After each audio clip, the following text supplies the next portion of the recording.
Welcome. Welcome to Grace United Church and welcome to this special event. My name is Elaine Kellogg. I am the minister here, and it does my heart good to see you gathered here today.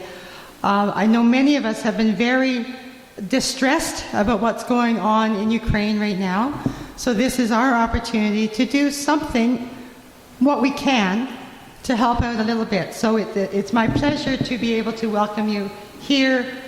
Thank you from the bottom of my heart for coming. I'm just going to say a few things before we start so you know what the setup is. We're going to have the presentation up here in the sanctuary. Now this presentation is going to be taped, so will be available for other people to see later on the church's YouTube channel, which will be posted on our Facebook page and also on our website. If you are worried about being taped and you don't want to be taped, you can either sit in the balcony, because you won't get taped there, or in the back half of the sanctuary where our camera doesn't reach, because our camera's up in the balcony and only gets the front of the sanctuary. So that's what you can keep in mind. And if you know of anybody who might be interested in seeing what goes on at this event, you can direct them to one of those places later on to take a look at things. Let's see. The presentation is going to be here in the sanctuary following the formal presentation, which will include questions, by the way. You can ask your questions. That's why we have a mic in the floor, in the middle of the aisle there. Following the presentation, we will go downstairs where you'll have the opportunity to make your donation. I'll say a few more things at the end, just so you can remember what's happening. And let's see. Oh yes. You may not know your way around the building. There are 3 washrooms. One's at the bottom of the stairs down there. One's down the hall at the front. This is the ladies' one up there. And there's one on this floor if you go through that door and down the hall. So those are washrooms. And masks, according to COVID protocols, are not mandatory but appreciated. And we ask that you'll keep that in mind when we are downstairs and mingling a little bit as well. Now, I would like to say an especially warm welcome to our guests today, Maria Stobelski and Valentino Filipenko. Welcome. And she's going to be telling you a whole lot more in just a few minutes, but I just wanted to say thank you so much for being here. I know this is a very traumatic time for you, and you found time to be here and to share your story with us. So thank you very much.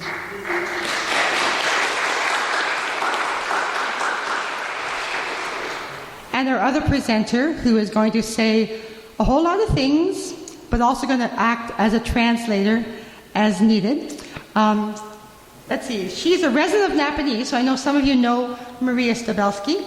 She is the Vice President of the Ukrainian Canadian Social Services, and she's going to say more about her work and her organization in her presentation. But please know, Maria, that it has been an honor to collaborate with you in this event. So thank you for being here. That's all I'm going to say at the moment.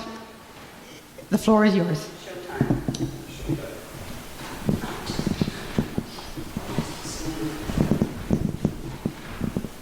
Before we start the presentation, what I have done for you is found online 2 things. A video of a prayer for Ukraine. If I start getting tearful, you'll have to forgive me. And it's a beautiful prayer that we say at the end of our Mass. It was written in 1850-something. And I wanted to share it with you. And the reason I wanted to share that one is because it's got subtitles, so you can see what we're singing. Then the next little piece is a brief history of Ukraine, because some of you may have just found out where it is and what it is. But this will tell you what we've endured. And then I'll come up and share some more stuff.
just going to mention that the video you're about to see is a little difficult to catch everything that the speaker is saying, so you might have to just pay a little bit of a close attention.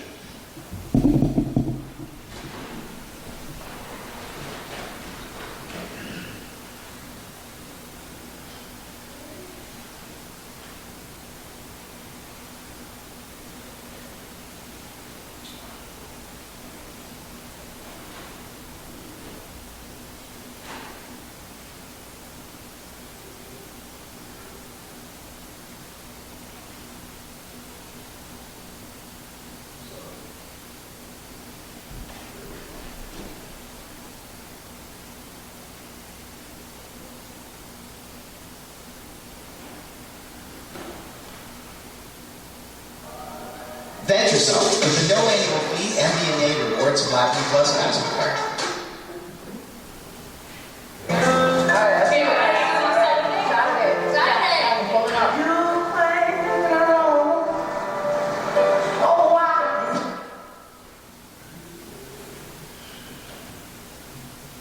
Here to others, like the Goths, the Huns, the old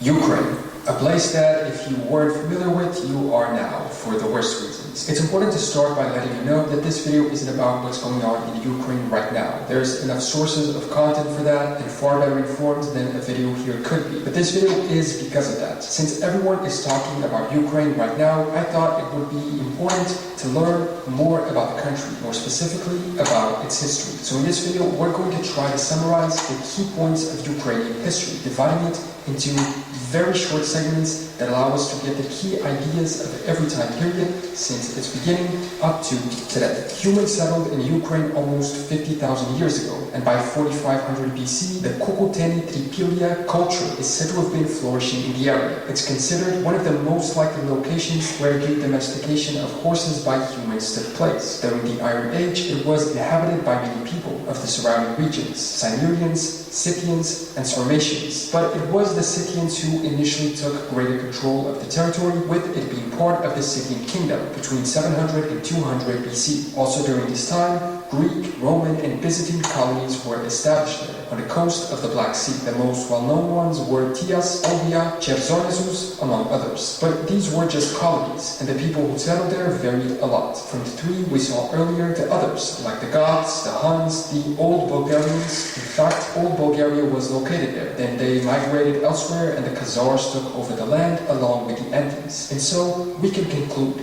that since very early on, the lands where Ukraine now is were the home of many peoples and tribes. By this point, we begin to get closer to the Middle Ages, into what is sometimes called the Golden Age of Kiev, meaning the time of the Kievan Rus. The Kievan Rus was a loose federation of East Slavic, Baltic, and Finnic peoples in Eastern and Northern Europe from the 9th to the 13th century, and under the reign of the Rurik dynasty, founded by the Varangian prince Rurik. The capital of this federation was Kiev, and it was for most of its existence the most important city. The golden age of the Kievan Rus began with the reign of Vladimir the Great, who turned Rus towards Byzantine Christianity, an important identity of Ukraine which goes back to this moment, and part of the reason why today much of its population is Christian Orthodox. This federation is also the origin point of Russia, mostly through the Duchy of Muscovy, which took over as the main city after the Mongol invasion temporarily took down the importance of Kiev. After the full disintegration of the Kievan Rus because of the Mongol invasions, several principalities continued on their own, namely that of Kiev. Something we just mentioned is also key, the Mongol invasion, because the Mongols attacking essentially led to that disintegration of the Kievan Rus, and the Rus lands, then known partially as Ruthenia, were soon conquered by others. Western Ruthenian principalities became incorporated into the Grand Duchy of Lithuania and the Polish Kingdom, then into the Polish-Lithuanian Commonwealth. Essentially, Ukraine as an autonomous nation did not exist during this period, with its territory being divided among many foreign rulers. Most of the West was under the rule of Poland-Lithuania, and Crimea, for instance, was under the rule of the Crimean Khanate, a successor of the Mongolian Golden Horde. It's actually crazy how strong the Crimeans were. They even got up to Moscow and destroyed it one time. But local people didn't particularly like the way they were ruled by the Polish-Lithuanian. First, they forced somewhat of a submissive state for the locals, and second, they just didn't seem to care about the territory. So, the peasants of the region turned to the Cossacks. The Cossacks were a group of East Slavic Orthodox Christian people who became known as members of democratic, self-governing, semi-military communities originating in the steppes of Eastern Europe. These particular Cossacks had various origins, but were predominantly made up of those who preferred the dangerous freedom of the wild rather than life under the rule of Polish aristocrats. The name Cossack even comes from a Turkish word meaning a free man. And while the Cossacks were initially allies of the Polish in wars against the Turks and the Crimeans, they soon became enemies. The Cossacks did not agree with Polish customs or rules, and in return for their help, they demanded representation in the Polish parliament, as well as recognition of the Ukrainians' Orthodox traditions, at the time suppressed by Poland's Roman Catholic practices. The Polish nobles rejected these requests, and so, by 1648, the Cossacks revolted against Polish rule, led by Bogdan Khmelnytsky, who was celebrated as the liberator of Ukrainian people when he entered Kiev. He founded the Cossack Hetmanat, a state which lasted for a short period of time, marking a temporary return of Kievan and Ukrainian sovereignty. But it didn't last long, for two reasons. One, the Cossack state was fragile and didn't have enough loyal allies, forcing them to pledge loyalty to the Russian Tsardom in exchange for an alliance. And two, the Ukrainian territory was highly sought after by other powers, and so a period often known as the Ruin followed. Between 1657 and 1686, a devastating 30-year war among Russia, Poland, the Crimean Khanate, the Ottoman Empire, and the Cossacks took place for the control of Ukraine. The Treaty of Perpetual Peace between Russia and Poland in 1686 finally ended the war and divided the lands of the Cossack Hetmanat between them, reducing the portion over which Poland had claimed sovereignty. In fact, most of Ukraine came under control of the Tsardom. Soon after, Russia took over Poland as well, and so most of modern Ukraine came under their sovereignty. Under the control of the Russian Empire, Ukraine's territorial organization was vastly different. It was included in the governorates of Chernihiv, Kharkiv, Kiev, Little Russia, and Volyn. Also, beginning in the 19th century, there was migration from Ukraine to distant areas of the Russian Empire. According to the 1897 census, there were 223,000 ethnic Ukrainians in Siberia and 102,000 in Central Asia. An additional 1.6 million immigrated to the east in the 10 years after the opening of the Trans-Siberian Railway in 1906. The areas in the Far East with an ethnic population of Ukrainians became known as Green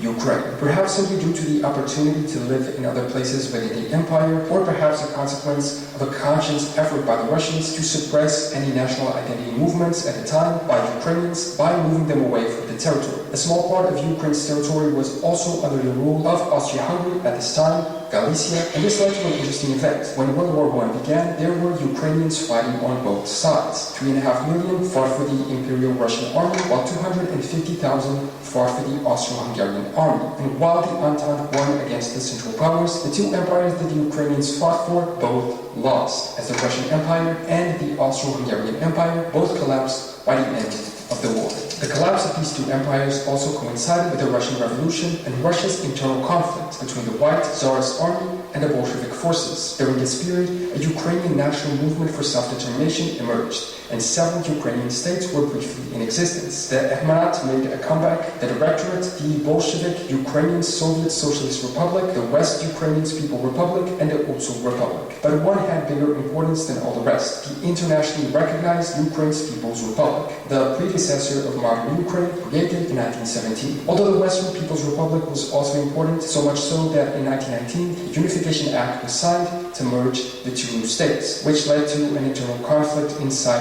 Ukraine itself. In the meantime, the Second Polish Republic, also created in the aftermath of World War I, was suddenly at war with Ukraine. It seems it was essentially a war over which of the two successor states would get to rule East Galicia. In summary, the war ended in somewhat of a stalemate, and according to the Peace of Riga, Western Ukraine was incorporated into Poland, which in turn recognized the Ukrainian Soviet Socialist Republic. Soon after, the Soviets took full control of Ukraine, and its incorporation into the USSR was complete. Soviet control began with a lot of issues for Ukraine, namely the consequences of the internal conflict that preceded it. But soon after, some positive elements took place. During the 1920s, a process called Karenization took place, an early policy of the Soviet Union for the integration of non-Russian nationalities into the governments of their specific Soviet republics. Social benefits such as universal healthcare, education, and women's rights were also increased. But these positive effects were short-lived, and most were reversed when Joseph Stalin reached power. One of the the most negative aspects was the forced industrialization of the territory. The collectivization of agriculture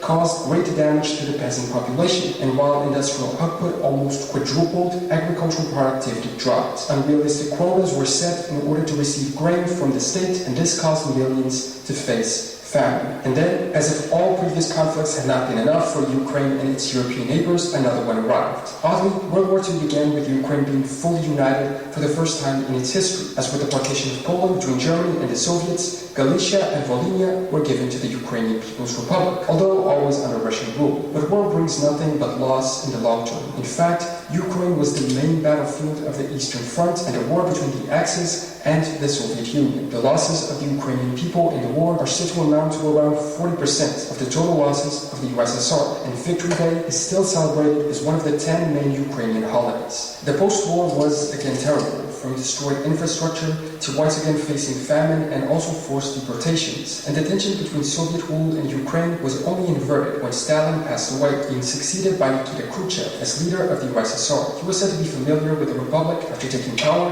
he began to emphasize the friendship between the Ukrainian and Russian nations. And in 1954, the 300th anniversary of the Treaty of Pereyaslav was widely celebrated with the transfer of Crimea to the Ukraine People's Republic. Ukraine then bounced back and arose from its struggles, taking a central stage in the USSR, even supplying it with one of its leaders, Khrushchev's successor, Leonid Brezhnev, a Ukrainian. Another event that marked this post-war period before independence was the tragic incident at the Chernobyl nuclear plant. And finally, with the collapse of the Soviet Union, Ukraine finally regained its independence. In January of 1990, over 300,000 Ukrainians organized a human chain for Ukrainian independence between Kiev and Lviv in memory of the 1919 unification of the Ukrainian People's Republic and the West Ukrainian National Republic. And in 1991, they adopted the Act of Independence, becoming a fully sovereign democracy, paving the way for the modern Ukraine we know today. So, that is a brief history of Ukraine, short in many aspects. I'm sure each of these time periods is full of several other details that are very important and even decisive to understand the Ukrainian people, their nation, and its history. But the purpose of this video isn't to make anyone an expert on Ukraine. It couldn't be, as I myself am not one. It is simply to provide a brief and general overview of this country's history throughout time. And I think that we were able to do. Not getting into the events from 1990 onwards, as those mark our current time, and not getting into the current troubles that tragically affect this area of the world. Thanks so much for watching this video. Subscribe if you want, and I will see you next time for more general knowledge.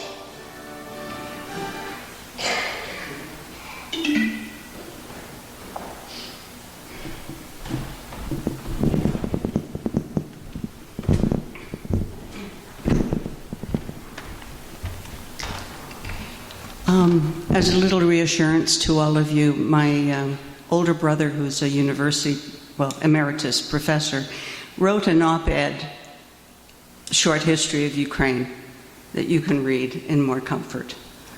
And they're downstairs, and if they run out downstairs, Reverend Elaine has indicated she'd be happy to let you have it. It's a Word document. Before I go into talking about the Ukrainian Canadian Social Services, I want to just wrap up the history from my brother's op-ed. Many in Russia resented the breakup of the Soviet Union. Russian security forces, former KGB, tried to reverse the sovereignty of Ukraine. Ukrainian patriotic candidates for president were either killed or poisoned, like Yushchenko. You may remember that from the news. When under Yushchenko, Ukraine began to promote the Ukrainian language and history and turned to the European Union, Putin's Russia turned off the flow of natural gas. Freeze them out, why not? When Ukraine sought safety by applying for membership to join NATO, Putin intervened to declare that Ukraine's not even a state and that most of its territory belongs to Russia. After his election in 2010, Putin's preferred candidate, President Yanukovych, and his Donbas-based party of regions gained unfettered control.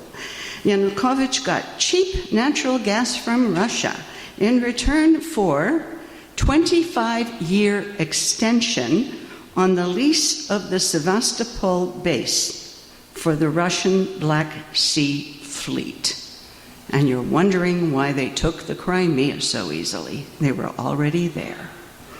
Ukrainian history was to conform to Russian historiography.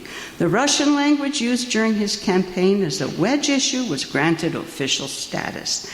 And Yanukovych appointees heading the military and security service downgraded Ukraine's armed forces and infiltrated its security services. A nice setup for the 2014. When Yanukovych backed off from signing the association agreement with Europe, a mass protest ensued, and you may remember the Maidan revolution, the Orange Revolution. So he took off and fled with his ministers to Russia.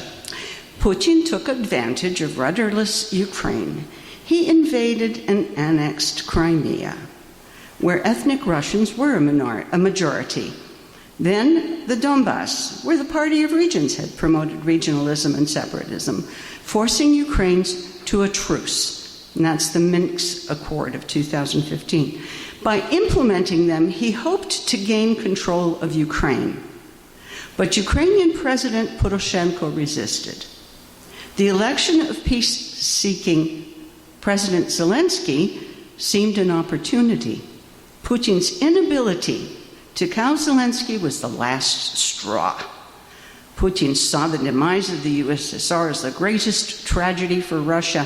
His mission and his hopeful legacy was to make Russia a Eurasian superpower that would once again challenge the US. This war represents that challenge with the devastation of a democratic Ukraine, its culture, and the blood of its people. Ukrainians have put up a valiant fight to defend their nation state and will continue to do so. Ukrainians have begged for a no-fly zone, but NATO will not implement it because direct engagement could risk a nuclear war. No one wants to attack or invade Russia, so will the Russians be brave enough to end Putin's genocidal war? Written by my brother.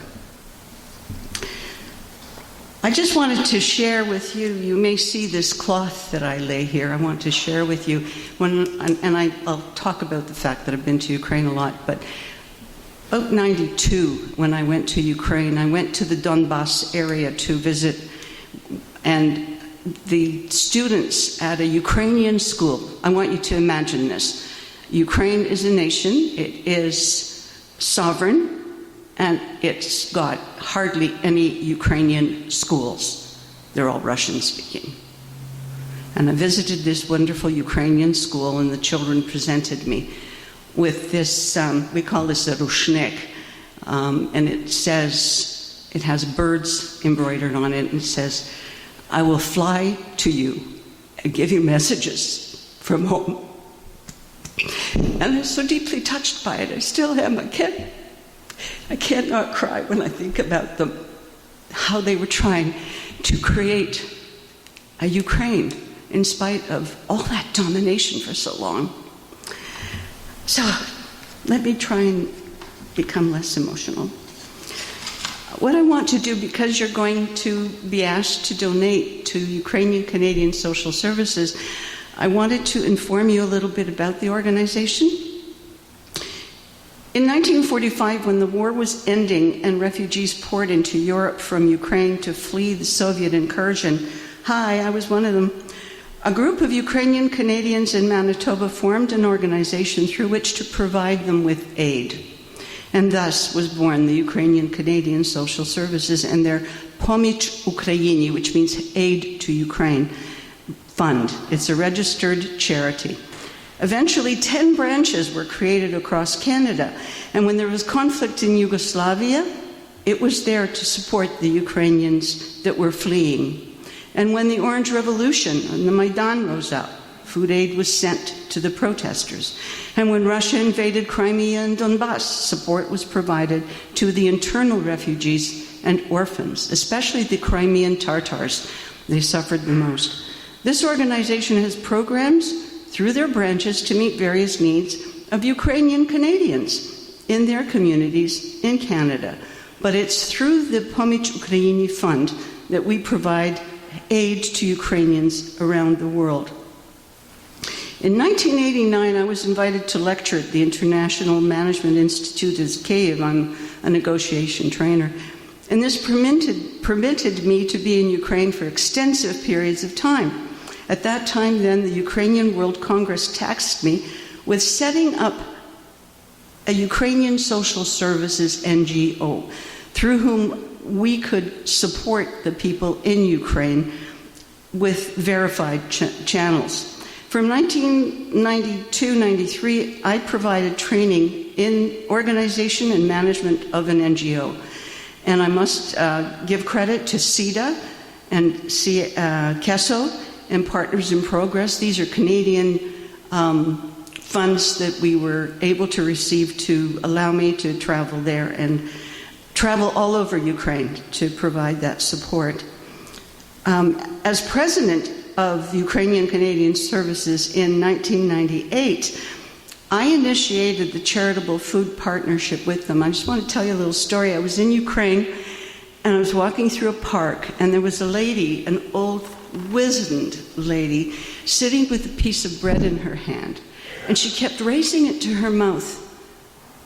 And it just never made it to her mouth. She didn't have the strength. And when I saw that, I thought, hey, we're going to do something.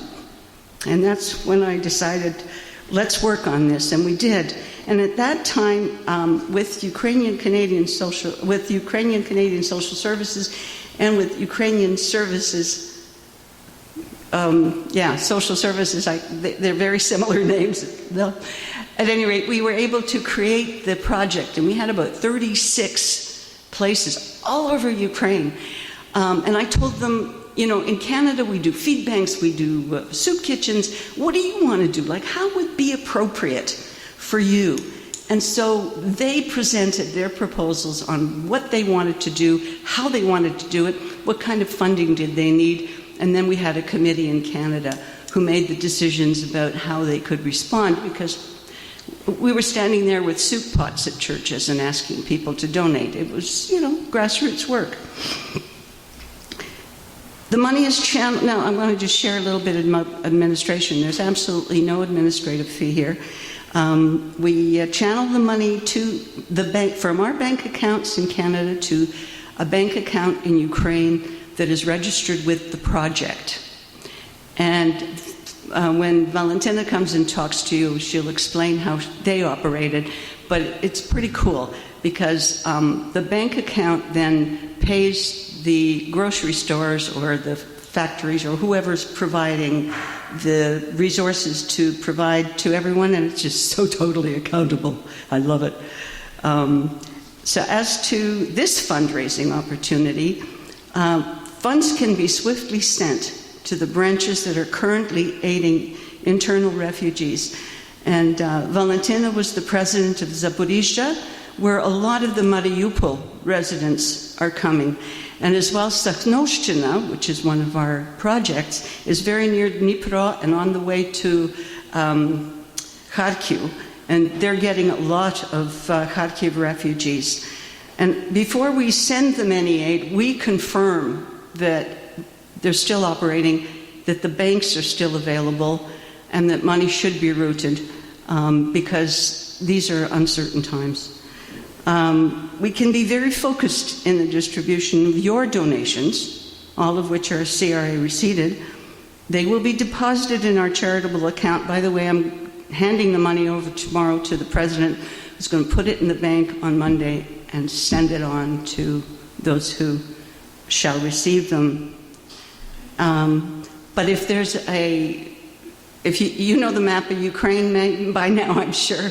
If there's somewhere in particular that you would prefer that it should go, do you want to help the guys in Lviv? Do you want to help the guys in the east? If you just want the aid to go, we can distribute it to all the 14 projects we currently have. And I will be publishing, I get monthly reports from them. I'm very determined on making sure they're very accountable, so I can share that with our community as to your generous gift to this project. If there's any questions, you can ask me downstairs when we're chatting. At this point, what I'd like to do is introduce Valentina. Я just кажу кілька слів про тебе, Валентинко. Valentina is a person who was graduated from engineering. She worked at Iskra in Zaporizhzhia, which was a factory that made radar for military uses. And later she went into political local work. She was a deputy, they call them in Ukraine, like a counselor, councilman, council. What do we have? Somebody help me out. Anyway, she was involved in the local building of accommodations for those who need them. So she was an advocate for social needs of their community. So she'll share with you how she got involved with me, but she's a prime candidate for providing humanitarian aid because she's sensitive and yet she's got connections. That always helps. Валентинко, будь ласка, підійди.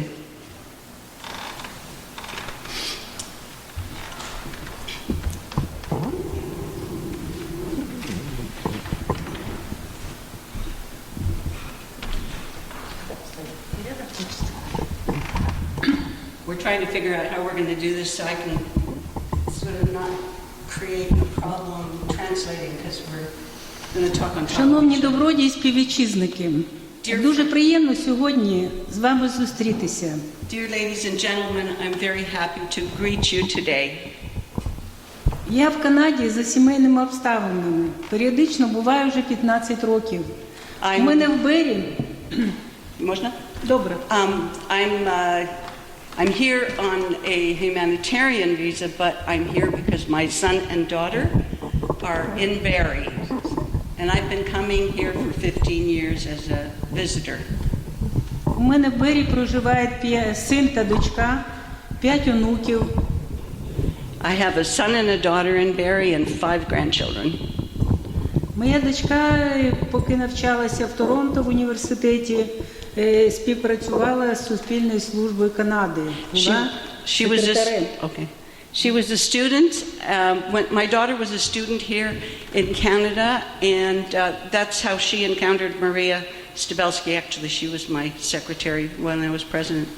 Із 98-го року, за пропозицією шановної пані Марії Стебельської, в нашому Запоріжжі також був створений осередок Суспільна служба Запорізької області. So in 1998, on the recommendation of Maria and my daughter, I founded the Zaporizhzhia Social Services Agency.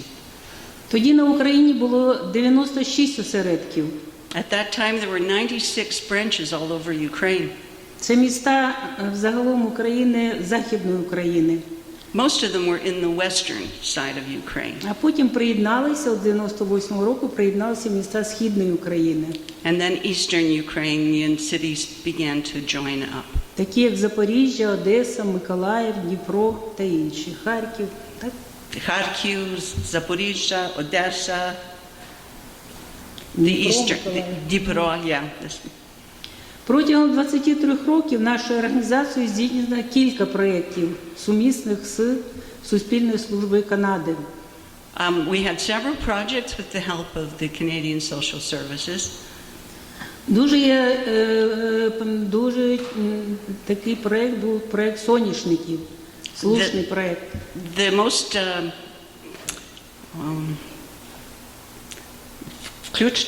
I'm trying to find the right word to translate. Most exciting project, we can say, yeah. Цей проєкт передбачає, обробляли ми землю, 20 гектар землі. So there were 20 acres. Is a hectare and an acre the same thing? Any farmers? Anyway, she said hectare. Of land was worked for by the collective farm. Дуже було на той час, 2002 рік, дуже на той час було з продуктами дуже тяжко в Україні. And land products were hard to find in those days in Ukraine. Наш завод «Іскра», в якому я працювала, адміністрація видавала тільки кошти на проїзд. So all we ever really got was money to travel, but nothing for food. Тому у нас була бригада 30 чоловік. There was 30 of us in this brigade, Ми працювали на цьому полі, and we worked on that field, that 20 hectare. заробляли овочі, We collected the food, the vegetables, привозили на завод «Іскру», де ми працювали, де я працювала. and the factory where I used to work, Iskra, we would bring those produce to them. В першу чергу ці продукти поставлялись потребуючим, First of all, we made sure that those who were most needy got the produce. Другі овочі ми продавали прямо на заводі, завозили на завод і продавали прямо робітникам заводу, які теж потребували в цій продукції. And the rest of it was provided to the workers of the factory, sold to them, especially those that were having a hard time getting products. Також проєкт такий суттєвий, і він і на цей час дійсний, це банки їжі, банки харчів. And the project that was really timely was Food Bank project. Ну і також гуманітарна допомога, як ми отримуємо постійно від канадських спонсорів. And Canadian sponsors would send us humanitarian aid, which we were able to distribute.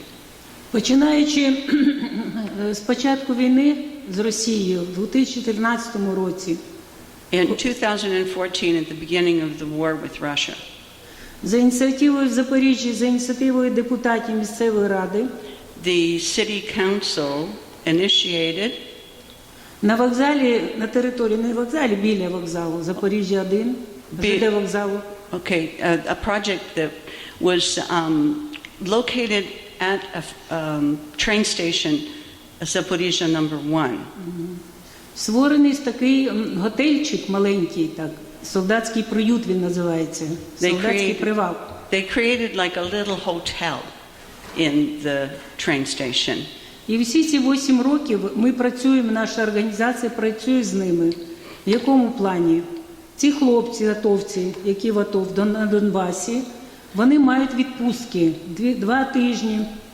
So the target, this resting place was targeting soldiers coming from the Donbass war, heading on to wherever they were going for their home rest, but they needed somewhere to rest until the train arrived. Переїздять через Запоріжжя, переїздять далі в міста, Житомир, там, Луган, останні місця. І вони... Я думаю, що вже сказала. Добре. Yeah. Go ahead. І вони десь 2-3 тижні, не більше, 2-3 дні там в цьому гостелі знаходяться, The boys would stay, the girls, I guess, as well. перепочивають. They would rest for 2 or 3 days, and я додам, що the team from the Zaporizhzhia Suspilna Sluzhba would provide them with food and other needs that they may need while they're there. Ці хлопці чекають квитків на свої міста в Запоріжжі. Ми там годуємо їх, продукти. Є в нас кухня, там жінки і якийсь такий, знаєте, готельчик, який можна перепочити. So it's essentially a little hotel where we would provide them with food. We had a little kitchen that we could provide soup, and they were able to rest while they're waiting for their ticket or their opportunity to get a train to go wherever they were headed. Я так думаю, що Галина Гончаренко, яка депутат міської ради, I'm thinking about Halina Honcharenko. She's giving credit to the woman who яка set на it up. цій війні під Дебальцево сина втратила, She lost her son in Debaltseve. єдиного сина, It was her only підірвався child. на міні. І зараз вона працює всі ці 8 років і туди в АТО відправляє гуманітарку, яку ми щомісяця формуємо на Запорізькій, в цьому солдатському привалі. Over the last 8 years, this woman has made it her passion to collect aid and drive it up into the war zone to provide to the soldiers. З грудня місяця, ще 21-ї, мабуть, чуть і раніше було, опозиційна партія Верховної Ради нашої, в першу чергу це Олексій Порошенко. In 2001, in December, Це партія Європейська Солідарність. the party European Solidarity under Poroshenko Переконував депутатів Верховної Ради скоригувати бюджет держави на збільшення коштів на оборону. he was trying to talk the Verkhovna Rada, which is like the parliament, to put more money for arms, for supporting the army. На жаль, цього не сталося, воно вже 2 роки так було, що ці в опозиції дуже мала кількість депутатів. Unfortunately, the number of members of parliament who would support that was too small, and it did not pass. І тільки після 24 лютого 22 року, коли вся Україна о 4 ранку прокинулася під ракетними ударами нашого північного сусіда, And it wasn't until February 24th at 4 a.m. 2022 that they came to terms with the fact that і they як вони needed to кажуть, spend братнього on arms. народу, Like on assault from the friendly, brotherly neighbor. всі ці дні, 42-45 днів, вже дні цієї кровавої війни, українці зрозуміли, що таке оборона своєї держави. They now understand, after 45 days of war, who is the real enemy of our nation. Такого кошмару, який ми зустріли 22 лютого, This kind of nightmare that we reached on the 22nd. і день за днем все гірше і страшніше. And every day it's worse and worse. Я проживаю в Запоріжжі в багатоповерховому будинку, 9 поверхів. I live in a 9-level apartment building. І ще з початку війни 2014 року в нашому будинку, в якому мешкає 540 чоловік, And in our building there's 54 people who live. ми вже підготували підвали в будинку бомбосховище. And we already started to build a bomb shelter По in our всьому building. підвалу будинку 320 метрів. In the як кажеш? 320 метрів проти. 320 meters. The basement level had 320 meters, which was prepared as a bomb shelter. І таке, представляєте таку картину, що через кожні 2 години у нас оця йде тривога, воєнна тривога. Гудить і гудить і She's гудить. talking about 2014. Більше ніяких Every 2 репортажів. hours, this alarms the bomb. Every 2 hours. Пасажирські ліфти відключені. The nine-story building, the elevators not working. І наші дітки, яких 150 не було, наші дітки і люди похилого віку в підвалах сидять і день і ніч, щоб не ходити пішки. And children and на 9 elderly, поверхів. and the elderly and the children and the invalids stay in this bomb shelter because they can't really climb those stairs up and down every time the call comes to hide. В магазинах зникли зразу продукти харчування, особливо питна вода, яка була, все було пусто, всі полки були пусті. So there was a shortage of food, there was a shortage of drinking water in the community. Це я повинна сказати, що у людей була паніка. People were panicked. За 3 дні по всьому місту дуже швидко були сформовані загони тероборони. Very quickly they formed territorial defense teams. На центральних вулицях, на перехресті вулиць. In the intersections, in the main roads, Хлопці тероборони, це цивільні люди, сформували блокпости. so the teams from the community just formed blockages or checkpoints. Лежать мішки з піском, You see автошини, sandbags. зварені з металу йорші такі. There was, I'm not sure how to translate this, but imagine some kind of metal to keep people from being able to drive through. I think we've seen it on television. Усі мешканці будинку дуже швидко згуртувалися, по будинку зібрали кошти. And all the people in the building really got together and they were collecting money. закуповували продукти харчування, так як оці хлопці на блокпостах. And they were buying food for the Не мали people, їжі. for the boys who were working out in the community to feed them. З 8 березня поточного року, This завдяки is, наполовим проханням дітей моїх, що потрібно залишати все, що маємо на Запоріжжі. І вони бачили це телебачення, the 8th of March, то all терміново the- від'їздити до Канади. with all the viewing on television of the horrors of what's going on in Kharkiv, and near to her, her daughter, and I must admit I was one of them too, encouraged her to, if possible, to please leave and go for safety. After all, her daughter's here, her son is here. Proszę. Нам ще потрібно було буквально 3 доби, We actually needed 3 days to organize ourselves щоб зібратися та швидкоруч евакуюватися до Польщі. and get ready to evacuate to Poland. Від ЖД вокзалу Запоріжжя-1 There was only one station, a train station in Zaporizhia. щоденно відправляли від 5 до 10 тисяч чоловік. Kilko? Від 5 до 10 тисяч чоловік. Okay. Every day, 5 to 10,000 people were trying to get on the train in this one station every day. В перші дні березня, як тільки почали евакуаційні потяги подавати, паніка була дуже велика. The panic was great in that first week.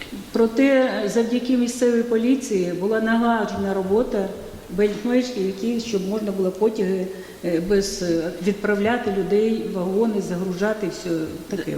The police was Порядок organized. загрузки вагонів. The police was trying to organize people so that they could be moved through to get on trains.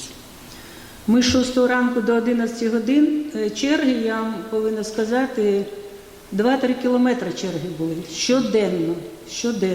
Зранку.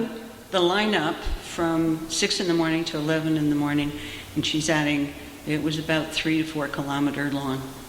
І ми не знали, куди потяг піде, на Львів чи на Польщу. We didn't know where Було this два train was направлення. going to go. We were just going to take the train, whether it be Poland or be Lviv, just needed to get out. Нам пощастило, що ми об 11 годині все-таки попали на потяг до Польщі. We were happy to end up at 11 o'clock on a train for Poland. В купе ми сиділи по 10 чоловік в купе, сидячи 30 годин. Okay, just to explain about trains in Europe, they're little compartments. You usually have about 4 or 5 people. There were 10 in the compartment. Потяг зупинявся періодично. The train would stop from time to time, Десь неподалеку чули постріли. and Гармат. we could hear rocket banging in the distance from our train. А потім їхали далі. And it would stop for 3 hours or so, and then it would go on. Дуже картина була дуже сумна, коли десь вночі, коли я вийшла з вагону туди в коридор. So it was a very sad time for me to come out of the train and take a look around me І побачила молодих мамочок and see young з mothers діточками, with little girls and boys, 1,5 рочку, 2 роки, отакі діточок, a year and a half, 2, які лежали з цими діточками прямо на підлозі цього вагону, коридору. Бо там все було вже. This is in the train. There's like a hall between the rooms. The kids were lying on these because there was. Якщо в вагоні 36 місць, 36, If то there's- ми їхали 120 чоловік If в there's одному room, вагоні. if there's Тобто там 36 seats in one train car, there were over 150 people in a train car. Ну, як тільки ми перейшли ту польську границю, Just as we got across into the Polish territory, зразу відчули дуже велику увагу від польської поліції і волонтерів. we felt the respect from the police and from the volunteers. Незважаючи на те, що це була 3 година ночі, вночі Notwithstanding, 3 this was година, 3 in the morning. that we arrived. На вокзалі, поэтому все було, і продукти розносили хлопці, і питну воду особливо. So we were being greeted with food and with water. Ну от ми приїхали, в нас було в потязі 2000 людей. 2000. 2,000 people arrived on that particular train Вони десь за 15-20 хвилин всіх забезпечили within продуктами харчування, набори отак розносили. within 15 Без minutes. слів цього не можна було дивитись на це все. Within 15 minutes, they had provided everyone with some food and some water and care. She's deeply moved by it. Від міста Хельми до Варшави ми добралися на електричці, тож дуже комфортно, до речі. The Elektrichka, it's a certain kind of train, from where they landed in Poland to Warszawa was very comfortable. Ну і нарешті і також на вокзалі, вже до Варшави. Вокзал, у мене є фото, що і там на вокзалі, і ці дитячі кроватки стоять, і це все було для того, щоб люди, діти, зразу могли комфортно десь перепочити якісь години. The Warsaw station was outfitted with little bed mats for the kids to rest and just everything to make people as comfortable as possible. Нарешті через 4 суток ми дісталися до своїх діточок. Все у нас гаразд сьогодні в Бері, ми живемо зараз. Але ми щоденно дивимося новини з України, і душа болить за рідних та знайомих. Even though now we are comfortably in Barrie with our son and daughter, we watch TV and it breaks our heart to watch what's going on. Я залишила свого замісника по суспільній службі Запорізької області. I left behind my 2IC to take care of Suspilna Sluzhba, the agency in Zaporizhzhia. Також вони будуть продовжувати працювати, і я звідціля обов'язково буду їм допомагати. And we will continue to help them as she does the work. Радію та щоденно молюся за наших патріотів. I'm praying for my patriots back home. Які стали захисним щитом проти загарбників. That are standing with the spear against the stealers. Яких ніхто не запрошував до України. Which nobody invited to Ukraine. Ніхто не просив їх захищати нас від бандерівців. Nobody asked them to come protect Які на us. сьогодні є дійсними патріотами. She's referencing the Banderites. Banderiucci were Second World War patriots, and they're still talking about them. Слава Україні, героям слава. Слава Україні, героям Дякую вам, слава. дякую вам. Я вже дякую на польській мові. Thank you very much, yes.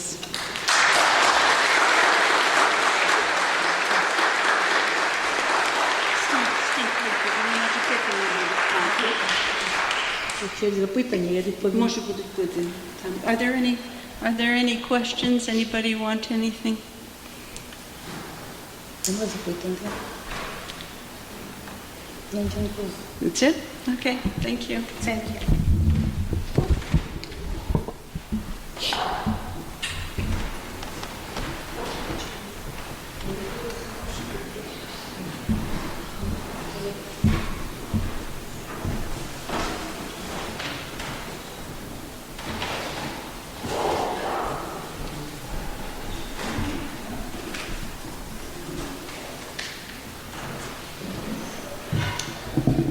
I want to say a heartfelt thank you for coming and sharing your story with us.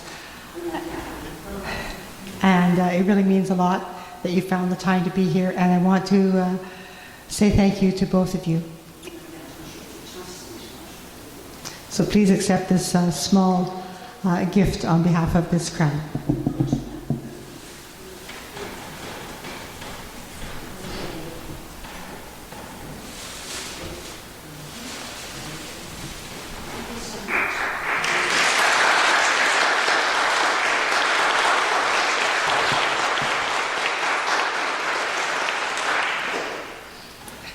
Some of you might have questions We're going to go downstairs now. Now, I have to apologize. We do have an elevator that's not working, so we have to manage the steps. I know. The elevator has to be fixed, but so take your time going downstairs if that's a problem. So this is what's going to happen downstairs. When you first walk through the doors, there's a table on either side of the door. Both those tables are ready to, the people sitting at them, not the tables. The people sitting at those tables is ready to receive your donations to the Ukrainian Canadian Social Services, and they will tell you how to do that. The church is not handling the money at all. It's going through the Ukrainian Canadian Social Services. There are refreshments downstairs. There's coffee, tea, juice, honey cakes, muffins, I don't know what else, but there's some refreshments there. We ask that if you enjoy the refreshments, take time to find a place to sit if you can, so that we're not wandering around with our food. I'm trying to keep in mind our COVID manners. And also, once this event got planned, there were a number of other people who wanted to help out in various ways. So there are several tables downstairs where people are selling small items to support this project, and 100% of whatever they make selling their things will also go to the Ukrainian Canadian Social Services, including a lovely sunflower painting done by Lois Sexsmith, which is available for sale by silent auction. So you can take a look at that and think about how you might want to respond. I think that's all I need to say. Thank you for being part of this.